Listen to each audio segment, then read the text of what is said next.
dia, irmãos. Bom dia, igreja. Que a graça e a paz do Senhor Jesus esteja conosco sempre. Continue conosco nessa manhã.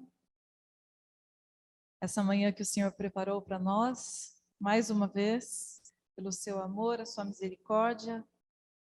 É uma alegria poder novamente estar aqui com vocês, ter o privilégio de estar na direção do culto. Nós podemos adorar a Deus com alegria. Aqueles que estão aqui presencialmente, você também que está em casa ou em outro lugar pela internet. Graças a Deus por esse momento. Antes de nós orarmos e entregarmos esse culto a Deus, eu gostaria de ler no Salmo 40 um pequeno trecho da palavra de Deus. Depositei toda a minha esperança no Senhor. Ele se inclinou para mim e ouviu meu grito de socorro. Ele me tirou de um poço de destruição, de um atoleiro de lama.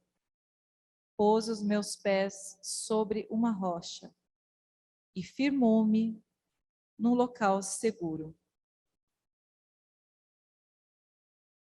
Vamos orar agora, vamos pedir a Deus que Ele aceite o nosso louvor, que Ele nos abençoe nessa manhã. Pai, em nome de Jesus, muito obrigada, Senhor, por esse dia tão especial que o Senhor nos deu, pelo privilégio de estarmos mais uma vez na Tua casa. Podemos, com liberdade, louvar o Teu nome, glorificar ao Senhor, falar das Tuas maravilhas. Obrigado, Senhor, porque o Senhor ouve o nosso pedido de socorro. A cada dia, Senhor, a cada momento, o Senhor está ouvindo a nossa oração, o nosso pedido de socorro. Obrigada porque se nós estamos aqui nessa manhã, Senhor, é porque o Senhor colocou os nossos pés sobre uma rocha. E não é qualquer rocha, é uma rocha eterna. Obrigada, Senhor, por podermos estar firmes em cima da rocha eterna que é Cristo. Obrigada, Senhor, porque o Senhor guia os nossos passos e os nossos pés, porque o Senhor nos tirou de um poço de perdição. Continua, Senhor, trabalhando em nossos corações, nessa manhã, em todos os dias, Senhor. Que a nossa adoração chegue ao Senhor, Pai, apesar das nossas falhas, apesar de sermos humanos.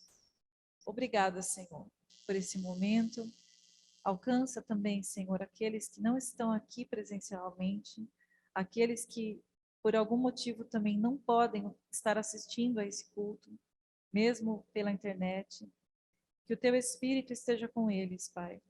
Que o Teu Espírito esteja trabalhando nos seus corações também, guiando, protegendo, Senhor, fortalecendo, para que eles não se afastem de Ti, Senhor. Em nome de Jesus, Pai. Amém.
Como é bom nós sabermos que, mesmo com as nossas falhas, com as nossas limitações, nós podemos adorar a Deus livremente.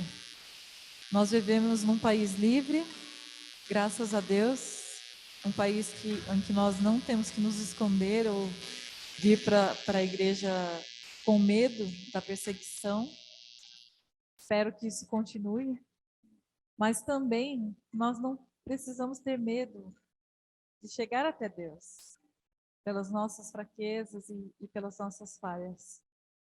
Eu lembro sempre de uma vez em que eu estava ouvindo uma pregação, eu acho que era uma pastora que disse assim: algumas pessoas não se aproximam de Deus porque elas estão sujas. E elas acham que elas vão sujar a presença santa de Deus ou elas vão sujar a igreja. Só que, na verdade, você não pode sujar a Deus com o seu pecado, com a sua sujeira. Se você quer ser limpo, se você se aproxima dele, a limpeza, a pureza de Deus, a santidade de Deus vai te limpar. Não é ele que vai ser contaminado pelo seu pecado, mas a pureza de Deus, a santidade de Deus vai te purificar. Quanto mais nós nos aproximarmos dele, mais ele vai nos santificar, mais ele vai nos ajudar a seguirmos a ele. Satanás às vezes joga na nossa mente a ideia de que nós não podemos chegar perto de Deus porque eu errei. Eu sou pecador. Essa semana eu falei aquela coisa. Mas é justamente nessa hora que eu tenho que buscar mais a Deus, porque sem ele eu não consigo. Eu não consigo fazer o que é certo, eu não consigo me santificar. Então, que a gente possa aceitar o chamado do Senhor mesmo, para estar perto dele, para adorá-lo, assim como nós estamos. Porque a nossa adoração nunca vai ser perfeita diante da grandeza e da santidade de Deus. Mas ele quer estar conosco, ele quer nos ouvir, ele quer se aproximar de nós. Por isso, essa música agora diz: vem, essa é a hora da adoração. Você pode ficar à vontade para continuar sentado, se você quiser cantar em pé também, fique à vontade.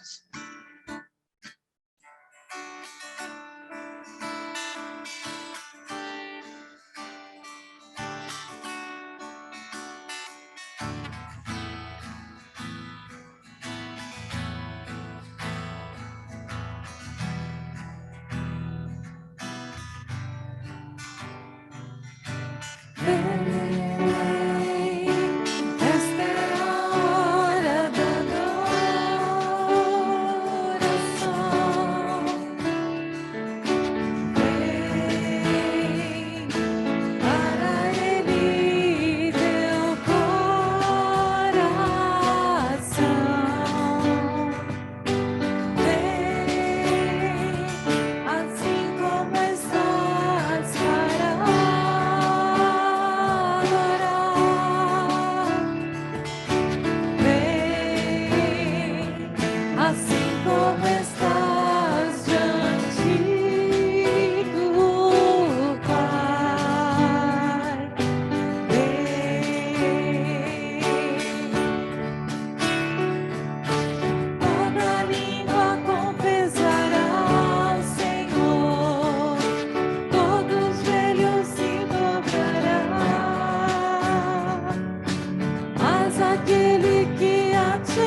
Durante a próxima música, se você trouxe seus dízimos ou ofertas, você pode ficar à vontade para estar trazendo aqui na frente, tá? Continuar adorando a Deus com as nossas ofertas, como uma forma de gratidão. Não existe nada melhor do que estar no lugar onde nós estamos e ter a liberdade que nós temos de ser amigos de Deus.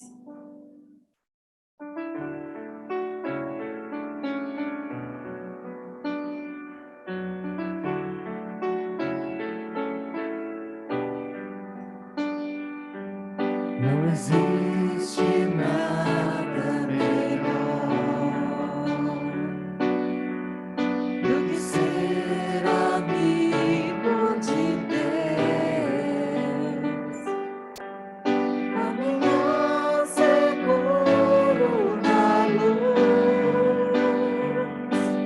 desfrutar do seu amor, ter a paz no coração, viver sempre em comunhão e assim perceber a grandeza do poder de Jesus, meu bom pastor.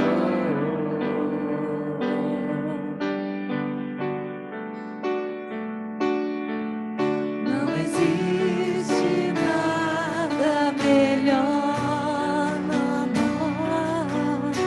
que ser amigo de Deus. Caminhar seguro na luz, desfrutar do seu amor, ter a paz no coração, viver sempre em comunhão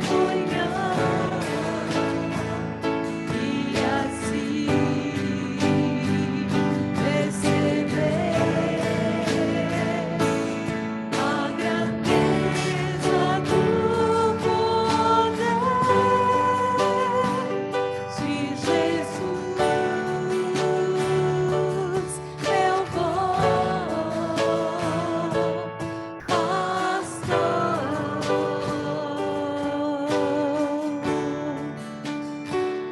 De Jesus, meu bom pastor.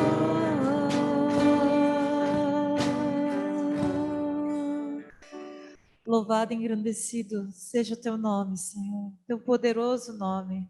Como é bom nós podemos perceber a grandeza desse poder, Senhor. Como é bom nós sermos teus amigos. Como é bom nós podemos, ainda que sejamos falhos, fracos, nós temos a liberdade de nós nos achegarmos a Ti, entregarmos as nossas ofertas, o nosso louvor, Senhor.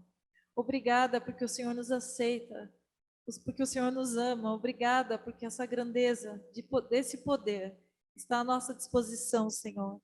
Obrigada porque a cada dia nós podemos crescer e perceber, Senhor, a grandeza do teu poder.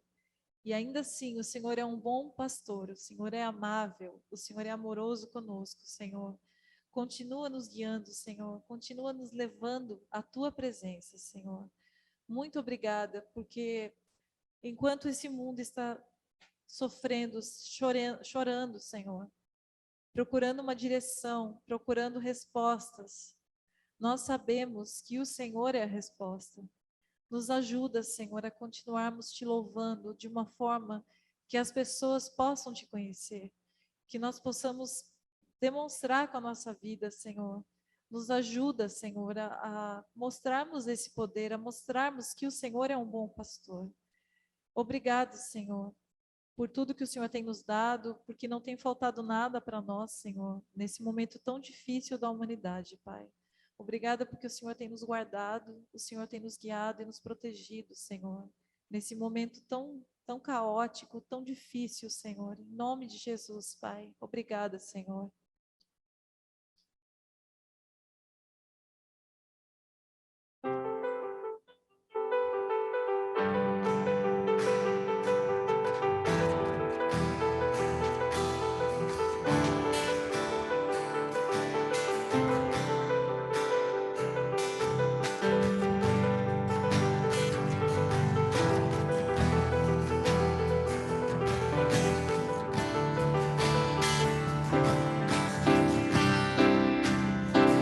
Todos necessitam de um amor perfeito, perdão e compaixão.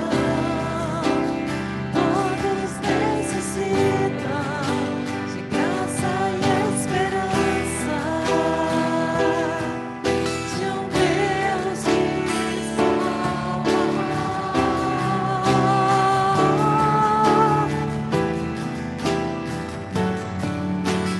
Cristo move as montanhas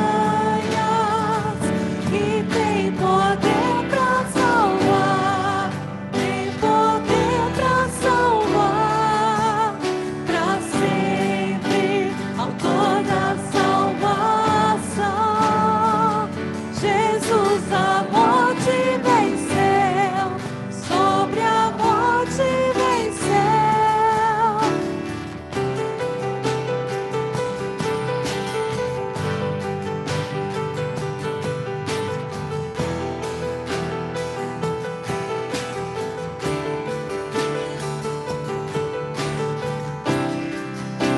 Me aceita com meus medos, falhas e temores.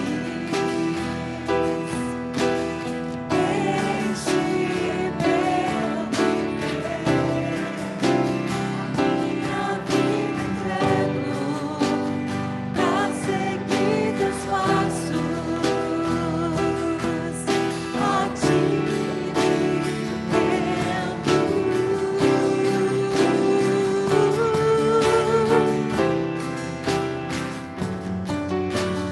Cristo move as montanhas e tem poder para salvar, tem poder para salvar, para sempre, autor da salvação.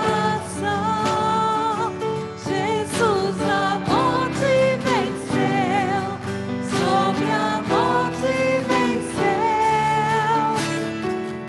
Nosso mundo vê brilhar a luz, cantamos para a glória do Senhor Jesus.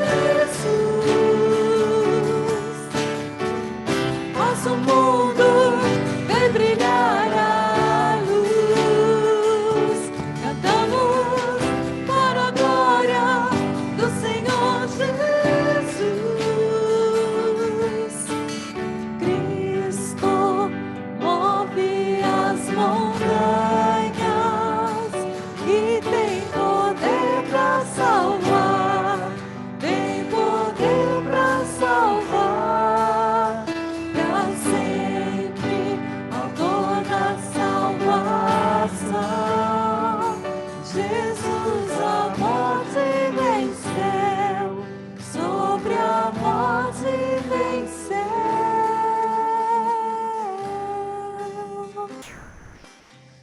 Glórias a ti, Senhor. Louvado é o teu nome. Obrigado, Senhor. Obrigado porque o Senhor venceu a morte. Obrigado porque não somos nós que temos que salvar as pessoas ou convencer as pessoas. Obrigada porque o teu Espírito Santo age através das nossas vidas, age através de nós que somos vasos imperfeitos, Senhor. Obrigada, Senhor, porque o Senhor é um Deus tão poderoso e ainda assim o Senhor se importa conosco. Obrigada porque o Senhor venceu a morte O Senhor pode nos ajudar a vencer todas as coisas, Senhor, todas as nossas falhas e fraquezas. Obrigado porque o Senhor pode nos ajudar, Pai, a continuarmos pelo teu caminho, Senhor, a seguir os teus caminhos. Obrigado, Pai, em nome de Jesus, por tudo que nós pudemos cantar, pelo tempo que tivemos aqui, Senhor. Amém. Nós vamos passar agora para a palavra. Vou chamar o pastor.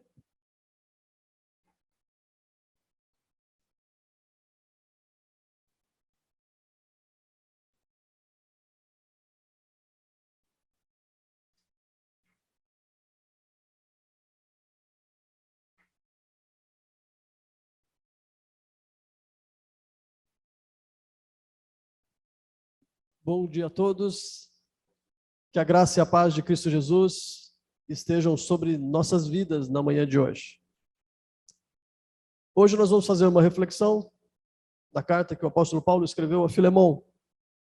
É uma carta curta, uma carta pessoal, personalizada, que Paulo escreveu diretamente para uma pessoa, para tratar de um assunto particular.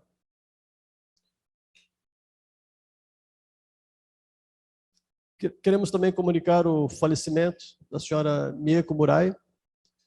A senhora Murai é membro da nossa igreja. Ela faleceu ontem à noite. O sepultamento vai ser hoje às 13 horas da tarde. Ela é fruto do trabalho que nós realizamos com a terceira idade, o Koinonia. Ela frequentou o Koinonia durante alguns anos, se batizou há 6 anos atrás, aos 83 anos de idade, e faleceu ontem aos 89 anos de idade. O seu marido faleceu algum tempo antes.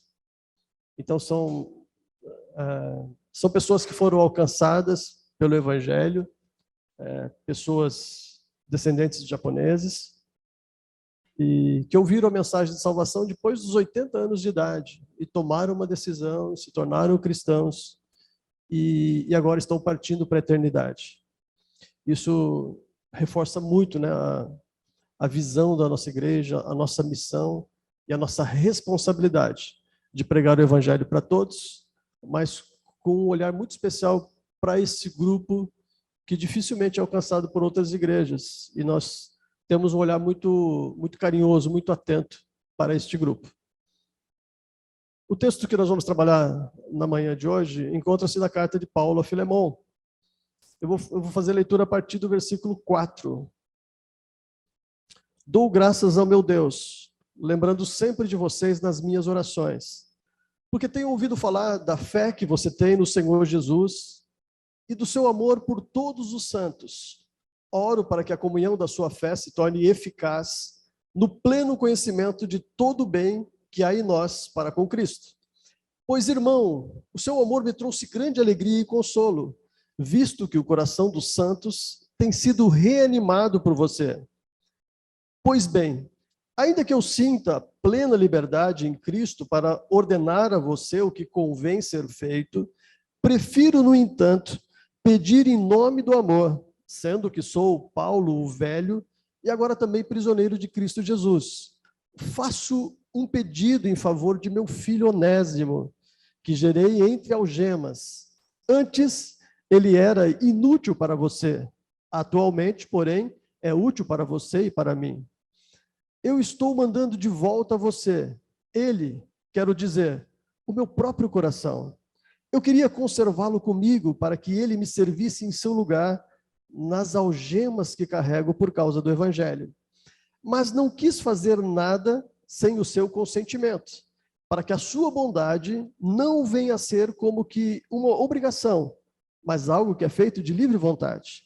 Talvez ele tenha sido afastado de você temporariamente, a fim de que você o receba para sempre, não como escravo, mas muito mais do que escravo, como irmão caríssimo, especialmente de mim e com maior razão de você, quer como ser humano, quer como irmão no Senhor. Portanto, se você me considera companheiro, receba-o como receberia a mim. E se ele causou algum dano a você, ou lhe deve alguma coisa, ponha tudo na minha conta. Eu, Paulo, de próprio punho, escrevo isto: eu pagarei. É claro que não preciso dizer que você me deve a própria vida. Sim, irmão, que eu receba de você no Senhor este benefício. Reanime o meu coração em Cristo. Certo como estou, da sua obediência, eu escrevo a você, sabendo que fará mais do que estou pedindo. E, ao mesmo tempo, prepare-me também pousada, pois espero que, por meio de orações, das orações de vocês, eu lhe seja restituído. A leitura vai até aqui.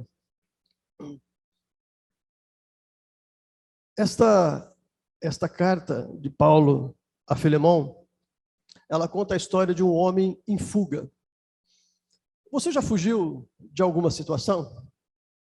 Nós estamos há 2 anos enfrentando uma pandemia. Estamos fugindo de um vírus chamado coronavírus. Mas ele muda de nome constantemente. Ora ele se chama Alfa, ora Delta, ora Ômicron. Ele vai sofrendo mutações e a gente fugindo. E essa fuga já se arrasta por 2 anos. Apesar que esses dias eu vi uma moça que ela vai se casar daqui a 6 meses.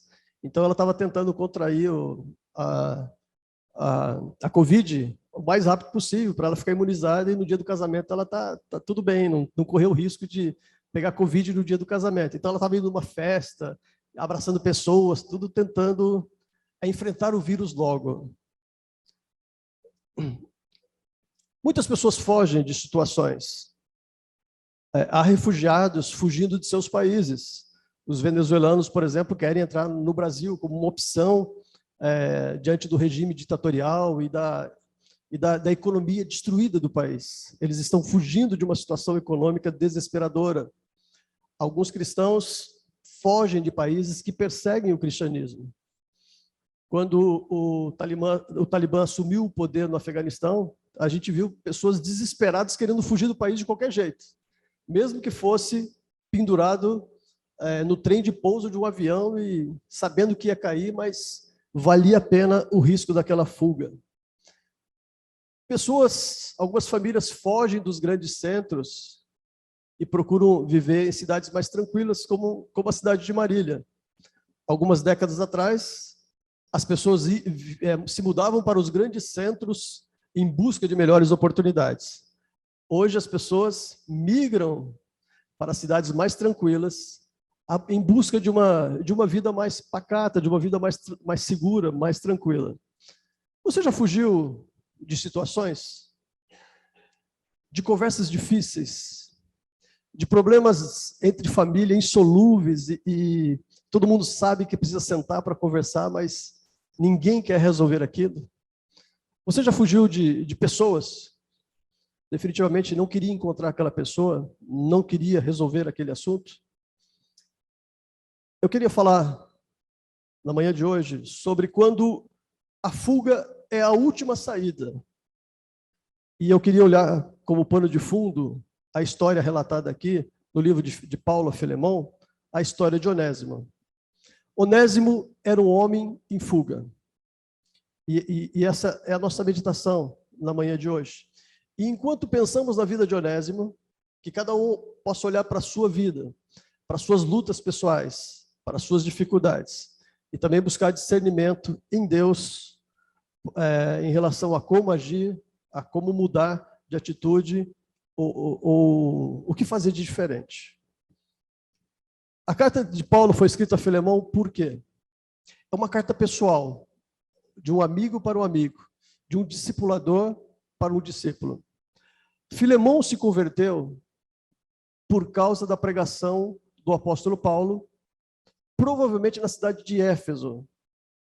Mas Filemão era da cidade de Colossos, uma cidade vizinha a Éfeso. Filemão retorna para a sua cidade e na sua casa surge uma igreja.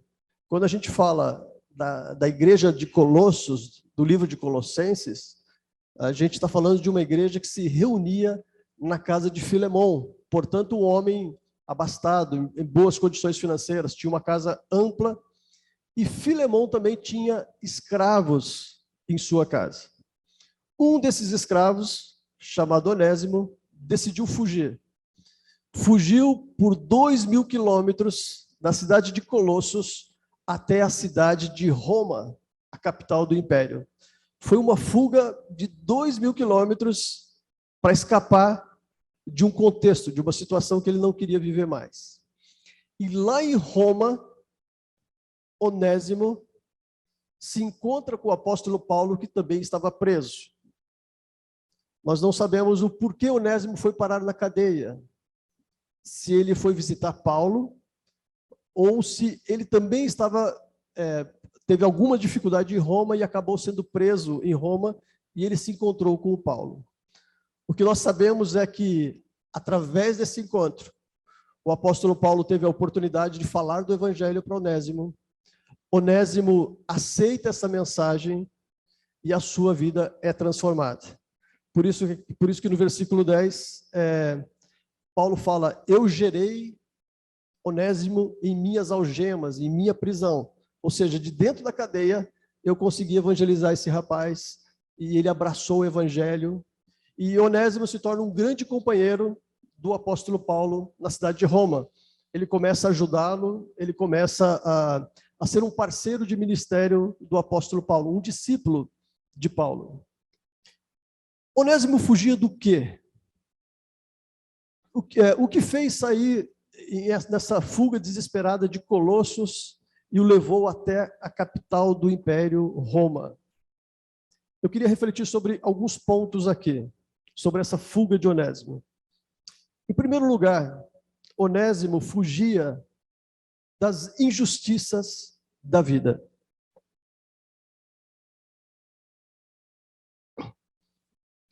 A escravidão no Império Romano fazia parte de toda a estrutura de como as coisas funcionavam. Eu não sei se você tem ideia da dimensão do Império Romano, mas o Império Romano era imenso. Se você pegasse o mapa hoje e calculasse os países que atualmente, da Europa, do Oriente Médio, da Ásia e do Norte da África, se você contasse os países que faziam parte do Império Romano naquela época, você vai chegar no número de 40 países. Então, nós estamos falando de uma multidão, só dentro do Império Romano, de 60 milhões de pessoas. Dentro dessas 60 milhões de pessoas, 30% eram escravos. Então, a escravidão era a forma como a estrutura social funcionava naquela época. Por que o indivíduo era escravo? Quando um país perdia a guerra para outro país, o país derrotado, a nação derrotada, se submetia à escravidão. A única forma de sobreviver é se tornando escravo daquele que venceu a guerra. Uma outra forma isso era automático. Se você fosse filho de uma escrava, automaticamente você já era propriedade do senhor daquela escrava. O filho já fazia parte do patrimônio do senhor. Mas muitos indivíduos também se tornavam escravos por causa de dívidas. Você já tinha entregado os seus animais, a sua casa, não tinha mais o que você entregar para pagar a sua dívida. O último recurso era se fazer de escravo, se tornar escravo e se submeter ao seu credor, agora na qualidade de escravo. Então nós vemos que toda a estrutura da sociedade era formada em cima desse trabalho manual dos escravos. Alguns senhores chegavam a ter 100 escravos em suas casas, em suas propriedades. Então, homens ricos tinham animais e tinham escravos também. Então, a estrutura do Império Romano funcionava à base desse modelo de escravidão. Era assim que as coisas funcionavam. Só que Onésimo, ele entendeu que isso era uma grande injustiça. E ele não queria se submeter àquele modelo social para a sua existência. Se a vida era daquela forma, se ele nasceu dentro de uma casta de escravos, e ele teria que passar o resto da vida naquela condição, Onésimo não queria se submeter a isso. Alguns escravos até alcançavam a sua liberdade. Ou eles conseguiam comprar a liberdade através de trabalho, ou quando o seu senhor já estava bem velho, lhe dava uma carta de alforria, uma carta de libertação. Mas Onésimo decidiu que aquilo era uma grande injustiça. E ele não queria se submeter àquele modelo estrutural de sua sociedade. Aquilo era injusto e ele resolveu se rebelar contra aquela injustiça. Você já fugiu de injustiças na sua vida? Você já olhou para a sua vida e percebeu que existem coisas muito injustas que aconteceram com você, com a sua história? E se aquela injustiça não existisse, a sua vida seria muito melhor, você seria mais feliz. Você já se sentiu alvo de alguma grande injustiça da existência ou da própria sociedade, ou de algo que aconteceu com a sua casa, com a sua família? Se meus pais não fossem divorciados, a minha vida teria sido muito diferente. Isso foi uma grande injustiça. Eu vejo famílias estruturadas e a minha família é disfuncional. Se minha mãe não tivesse falecido tão cedo, eu não fosse criado só pelo meu pai, as coisas teriam sido diferentes. Se meus pais tivessem me orientado mais sobre a minha vida profissional, sobre a minha vida acadêmica, a minha história teria sido diferente. Então, o ser humano olha para a vida e a gente tem a percepção de que sofremos algumas injustiças, que a vida deveria ser melhor para nós. Essa foi a percepção de Onésimo. Onésimo olhava para as famílias livres, para as famílias ricas, e não se conformava que ele estava fadado a viver uma vida de escravo. E ele se rebela, se revolta contra isso e resolve agir. E foi lá em Roma que ele se encontra com o apóstolo Paulo, o evangelho lhe é pregado, e uma nova visão, uma nova cosmovisão de vida, uma nova forma de enxergar a vida lhe é apresentada. O evangelho, ele tem esse poder de corrigir distorções sociais. O evangelho, quando bem entendido, quando bem praticado, quando bem vivido, ele tem esse poder transformador. O evangelho de Cristo transforma sociedades, transforma culturas e corrige grandes distorções de nossa sociedade. Mas ele precisa ser vivido de verdade. Ele precisa ser praticado. E o evangelho, nos tempos de Jesus, ele não faz um confronto direto à escravidão. Mas o evangelho, ele coloca fundamentos e bases que, se bem compreendida, ela tem o poder de mudar a história de pessoas, de culturas e de sociedades. O apóstolo Paulo recomenda: Onésimo, você precisa voltar a conversar com o seu senhor Filemão. Essa fuga precisa ser resolvida. Você deve voltar a Colossos e se reencontrar com Filemão. Agora, numa nova condição, Filemão é um cristão. Se até hoje ele tinha escravos em sua propriedade, agora ele é um cristão. Onésimo, agora você encontrou uma nova forma de encarar o mundo. Volte para Colossos e resolva isso. Agora vocês são irmãos em Cristo. É por isso que Paulo escreve lá no versículo 11: antes ele era inútil para você, atualmente, porém, é útil para você e para mim. O nome Onésimo quer dizer útil. E no versículo 11, o apóstolo Paulo faz um jogo de palavras, útil e inútil, em cima do nome de Onésimo. O que Paulo está dizendo: olha, agora vocês estão numa nova situação. Agora Filemão é um cristão, conhece o evangelho. Onésimo é um cristão e conhece o evangelho. E eu queria que vocês se reencontrassem, conversassem sobre isso, agora como irmãos em Cristo. E uma nova relação, não de senhor e de escravo, mas de irmãos em Cristo. Este é o poder transformador do evangelho. Os fundamentos colocados aqui na carta de Filemão foram cruciais para que a humanidade vencesse esse modelo estrutural de escravidão. Um dos homens mais importantes para que o nosso mundo vencesse a escravidão foi William Wilberforce. William Wilberforce foi um político inglês. Já era um indivíduo influente, um político bem articulado, mas aos 26 anos ele conhece o Evangelho de Jesus e se torna um cristão extraordinário.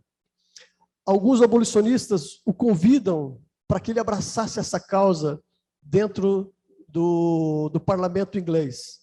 E logo, William Wilberforce se torna o maior expoente dessa corrente, né, que tentava acabar com o movimento abolicionista, ele se torna o maior expoente do movimento abolicionista contra a estrutura que aceitava os escravos dentro da sociedade.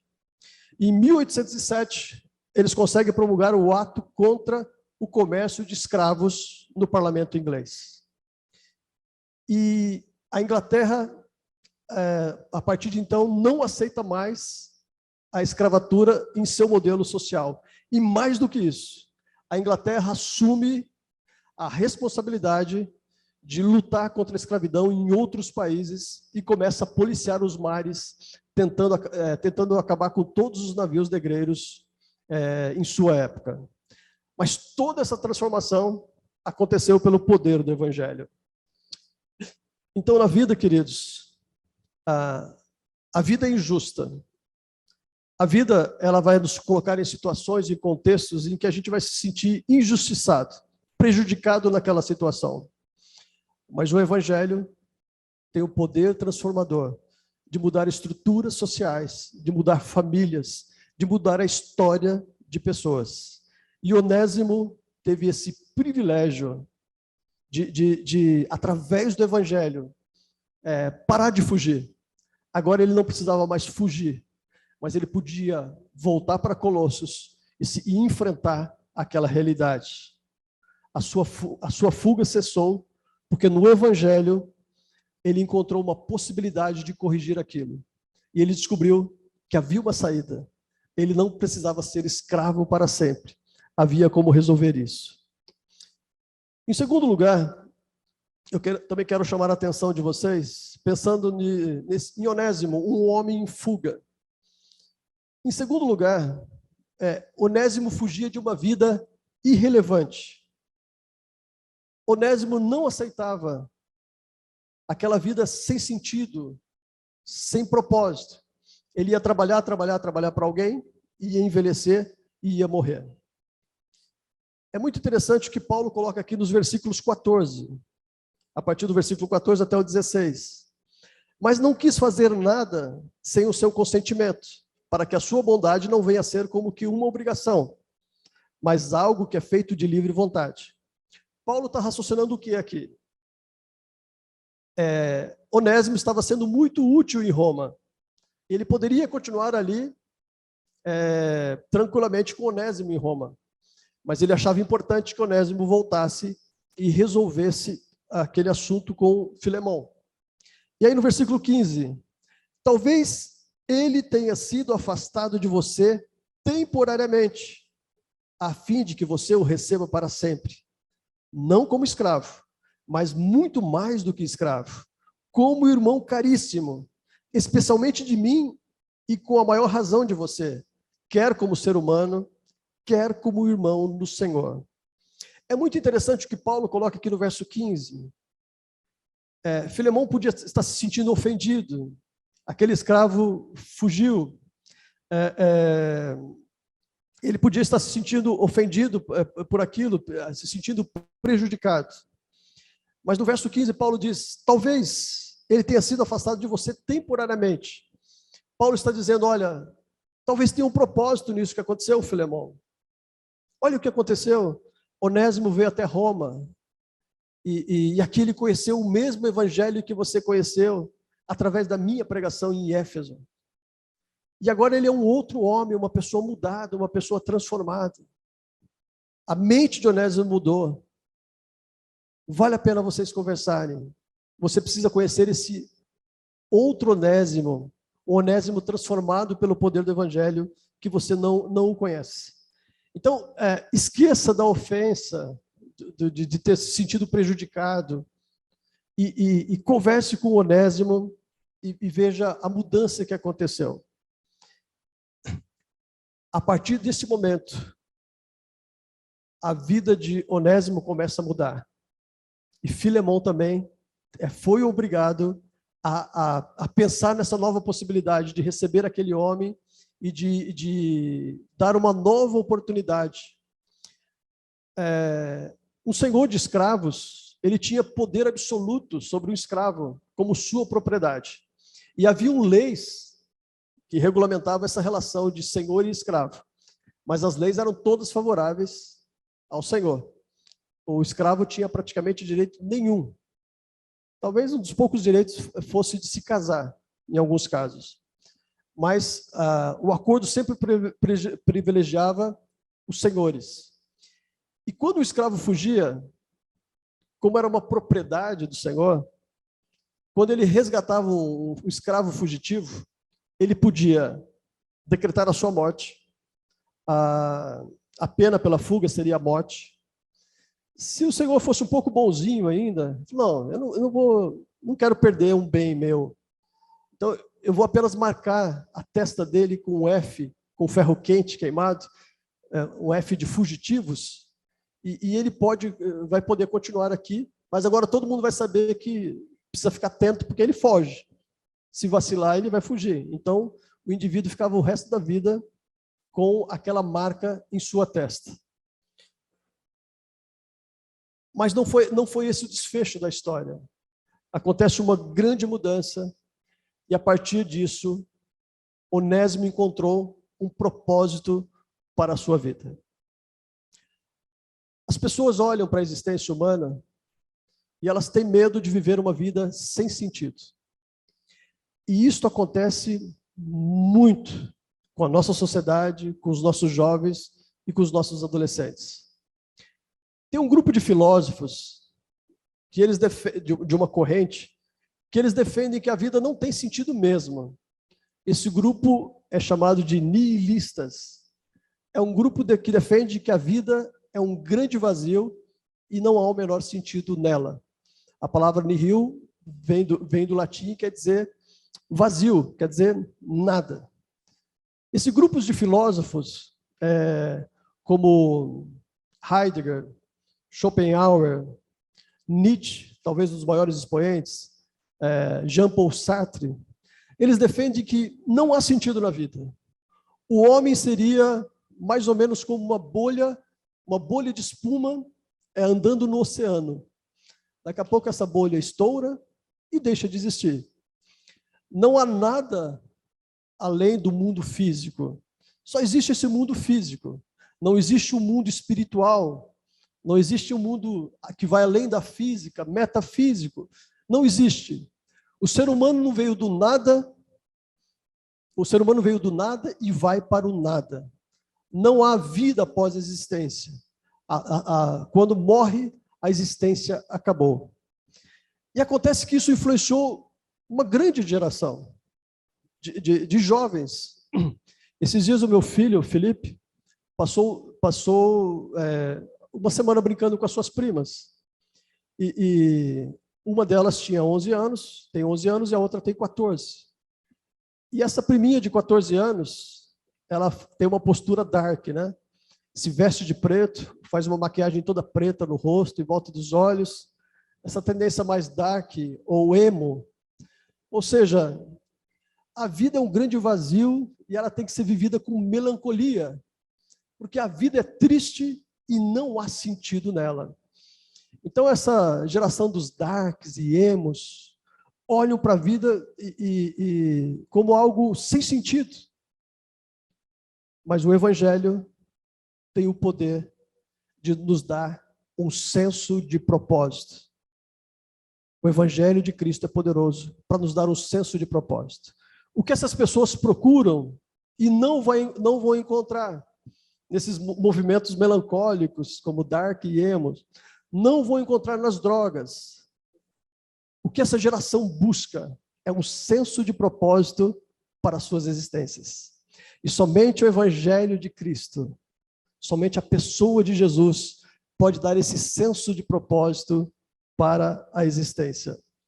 É isso que transforma vida.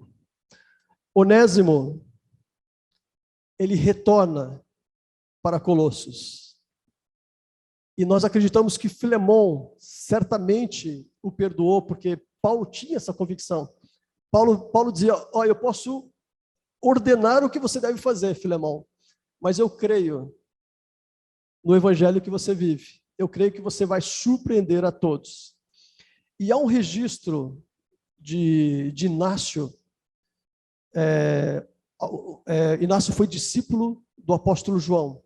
Inácio, ele escreve que Onésimo se tornou bispo na cidade de Éfeso. Timóteo foi o bispo de Éfeso mais conhecido. Mas depois de Timóteo, quem assume a igreja de Éfeso foi um homem chamado Onésimo. E nós cremos que seja esse Onésimo que tenha se tornado um cristão importante e relevante para o cristianismo. Então nós percebemos que a fé cristã nos dá esse senso de propósito. Ou seja, eu não sou um nada indo para um fim, uma existência, vivo uma existência vazia e vou terminar em nada. Pelo contrário, nós temos um propósito aqui e temos um senso de eternidade. Sabemos para onde estamos indo, sabemos para onde Deus está nos levando. E isto, queridos, faz uma diferença gigantesca. Se os nossos jovens, os nossos adolescentes entendessem isso causa uma revolução profunda na vida das pessoas. E Onésimo encontrou. Ele fugiu dessa irrelevância para encontrar um senso de propósito quando Paulo lhe apresenta o evangelho de Jesus. Em terceiro lugar, eu queria ainda dizer que Onésimo era um homem em fuga e ele fugia dos erros do passado. Além de fugir, havia um outro problema aqui. Eu quero relatar no versículo 17, para que você perceba. Portanto, se você me considera companheiro, receba-o como receberia a mim. E se ele causou algum dano a você, ou lhe deve alguma coisa, ponha tudo na minha conta. Eu, Paulo, de próprio punho, escrevo isto, eu pagarei. Paulo está escrevendo uma nota promissória aqui. Ele fala, escreve com as próprias mãos. Onésimo, além de fugir, ele usurpou, ele roubou alguma coisa da casa de Filemon para subsidiar a sua fuga. Ou seja, ele pretendia fugir, ele precisava de dinheiro, precisava de recurso. E, além de fugir, ele rouba algo da casa de Filemon. E ele foge para bem longe. Então, ele fugiu da escravidão para se tornar um fugitivo dentro do Império Romano. Um homem que devia, um homem que roubou algo de Filemon. E o apóstolo Paulo, com muita sensibilidade, escreve esta carta para Filemon. Mas o grande desafio seria Onésimo levar essa carta com as próprias mãos, se reencontrar com Filemon, assumir o seu erro, assumir o seu roubo, assumir o seu furto diante do seu antigo senhor. Então, Onésimo fugia dos erros do passado. Assim como Onésimo, nós encontramos muitas pessoas em nossa sociedade e dentro das igrejas também. Pessoas que cometeram erros lá atrás e agora vêm como única saída fugir disso. Não querem consertar esses relacionamentos, não querem corrigir esses erros, não querem mudar essa história, não querem consertar o que fizeram. Poderia citar muitos exemplos, mas pais que abandonam filhos e nunca mais voltam a rever esses filhos, não se encontram com esses filhos. Depois, quando conhece o evangelho de Jesus, tem o desafio de voltar lá e tentar consertar aquela história nebulosa que ficou no seu passado. Então, o evangelho nos dá força e nos dá esse poder de restauração. O Evangelho de Cristo é restauração. Jesus veio para restaurar o nosso relacionamento com Deus. O homem pecador não tinha acesso ao Deus Santo, e em Cristo esse relacionamento é restaurado. Então, a restauração é a base do Evangelho de Jesus. Primeiro, nosso relacionamento com Deus foi restaurado. E esse Evangelho nos dá forças para que a gente restaure erros que a gente cometeu lá atrás, mas que agora que conhecemos a verdade, agora que temos um senso de propósito, esses erros podem ser corrigidos. Onésimo teve que ir até Filemão e se retratar pelo que aconteceu. E o apóstolo Paulo disse, olha, eu posso pagar essa dívida. Por isso ele escreve a carta e assina com o próprio punho. Ele sabia que Filemão não iria cobrar, mas ele faz questão de dizer, eu quero que vocês restaurem isso. O relacionamento de vocês não pode viver rompido por causa disso. E eu quero que vocês consertem isso. Então, o Evangelho de Cristo tem esse poder de restaurar erros que nós cometemos no passado, que pensávamos que seria impossível corrigir isso. Durante o ministério de Jesus, ele evangelizou muitas pessoas. Mas é incrível o que a gente vê acontecendo na vida dos cobradores de impostos. Muitos cobradores de impostos aderiram ao grupo de Jesus e se tornaram seguidores de Jesus, porque eles encontraram uma esperança. Um cobrador de imposto, ele tinha dois grandes problemas. O primeiro, que ele trabalhava para a nação inimiga. O seu povo estava escravizado para o Império Romano e ele era um funcionário público trabalhando para o inimigo. Em segundo lugar, a maioria dos cobradores de impostos eram corruptos. Eles enriqueciam trabalhando com aquilo, porque eles cobravam mais do que o necessário e iam enriquecendo através do seu trabalho. Mateus, um dos discípulos de Jesus, Mateus ou Levi, tornou-se um discípulo de Jesus, um dos apóstolos. É muito interessante a história de Zaqueu, um cobrador de impostos. Quando Jesus passa na sua cidade, ele sobe numa árvore, porque ele tinha uma estatura baixa. E Jesus o vê e diz, Zaqueu, pode descer dessa árvore, eu quero ir na sua casa, vamos fazer uma refeição juntos. E durante aquela refeição, quando Jesus entra na casa daquele homem que tinha convicção do seu pecado, acontece uma mudança no coração de Zaqueu. E Zaqueu imediatamente fala, Senhor, eu quero restituir as pessoas que eu enganei.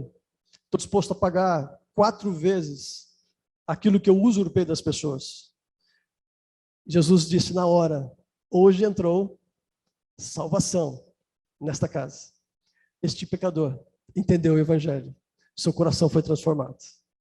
Então, queridos, o Evangelho também nos dá essa possibilidade de consertar as coisas, de restaurar relacionamentos, de corrigir erros do passado. Nós não precisamos continuar fugindo, mas Deus nos capacita. O Espírito Santo nos dá forças. O Espírito Santo nos dá estratégias para que esses problemas insolúveis encontrem uma solução. Onésimo foi restaurado pelo poder desse evangelho maravilhoso. Nós não precisamos mais fugir de situações, de pessoas, de medos do passado, mas com a ajuda de Deus, nossas vidas podem encontrar um novo caminho, encontrar um novo rumo. Que Deus nos capacite e que o Espírito Santo continue dando novas direções, novos direcionamentos à vida de cada um. O que precisa ser feito, o que precisa ser falado, o que precisa ser corrigido e aquilo que precisa de conserto. Deus vai capacitar a cada um. Vamos orar? Curva a sua cabeça, feche os teus olhos.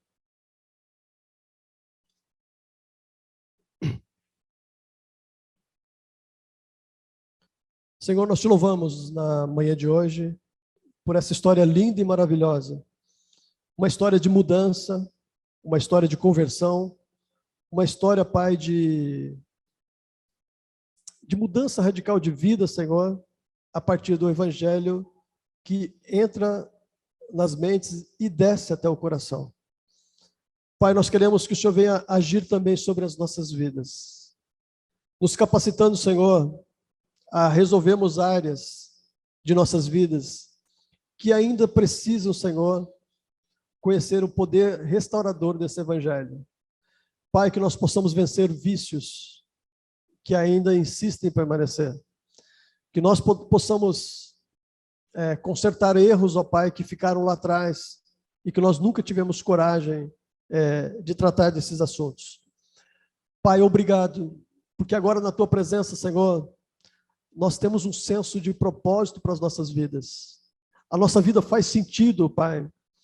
Nós não estamos num mar, Senhor, de insegurança, mas nós estamos seguros na Tua mão, com a certeza, Pai, de que o Teu Espírito Santo está direcionando as nossas vidas e as nossas histórias. Que o Senhor abençoe, Senhor, a todas as famílias da igreja. Que diante, Pai, desse novo desafio da pandemia, quando se fala de uma nova onda de Covid-19, Pai, que o Senhor também venha nos orientar. Nós estamos seguros, Senhor, na Tua presença. Já enfrentamos isto por 2 anos, ó Pai, e temos a convicção de que o Senhor vai capacitar as nossas famílias para que a gente consiga prosseguir. Que o Senhor abençoe, Pai, a família Murai, que sofre o luto na manhã de hoje. Que o Senhor console os corações. Que o Senhor dê forças a eles, ó Pai. Mas te agradecemos, Senhor, pela linda história da senhora Mieko Murai. Pelo evangelho que ela conheceu, pelo batismo que ela assumiu e pela mudança de vida, Senhor. Já depois dos 80 anos de idade, ela toma essa decisão tão importante e tão definitiva sobre a sua vida eterna. A Ti toda a honra, toda a glória, Pai, porque o Senhor tem promovido a salvação de pessoas neste lugar. Pessoas improváveis têm conhecido o Evangelho e têm sido transformadas. Isso só pode ser feito pela ação do Teu Espírito Santo neste lugar. Muito obrigado, Senhor. A Ti toda a honra, toda a glória e todo o louvor. Somos gratos em nome de Jesus. Amém. E que a graça de nosso Senhor e Salvador Jesus Cristo, que o grande amor de Deus e a comunhão do Espírito Santo esteja sobre nós, sobre todo o povo de Deus, agora e para todo sempre. Amém. Então, queridos, nós estamos encerrando o culto. Nós continuamos de férias, de recesso da escola dominical, até o primeiro domingo de fevereiro nós retomaremos a escola dominical. Se online ou presencial, estamos ainda refletindo sobre isso. Certamente, online a gente vai recomeçar no primeiro domingo de fevereiro. Hoje à tarde vai ter jogo de vôlei, Diego? Vai ter fundamentos? 2 horas, 3 horas? Tá bom. Então, 3 horas vai ter jogo. Se vai ter fundamentos, o Diego vai ver ainda. Então, você que está enferrujado aí, precisa fazer atividade física, tem um grupo muito legal jogando vôlei aos domingos à tarde. Então, é uma oportunidade para você também fazer alguma atividade física. Estamos encerrando o culto. Deus abençoe a todos. Tenham um bom domingo.